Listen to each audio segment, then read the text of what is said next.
Fa més de 12 dies que no havia pujat al terrat. I en aquest Dia Mundial de les Telecomunicacions o el Dia Mundial del Reciclatge, el Dia Internacional contra l'Homofòbia i la Transfòbia o el Dia de les Lletres Galegues, doncs sembla que hagi passat tota una eternitat. L'Organització Mundial de la Salut ha declarat inoperativa la pandèmia del coronavirus 2019, però els corredors del Giro d'Itàlia pateixen baixes entre els components dels seus equips.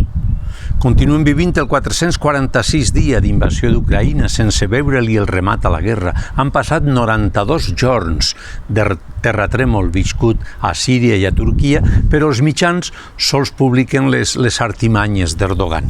Per cert, per així vivim en campanya electoral, intoxicada per la presència de convictes convictes redimits, que es troben a unes llistes electorals que res tenen a veure amb el nostre país. Davant de tot aquest guirigall, una recomanació. Informa't bé i el dia 28 diposita el vot com a tu et convinga.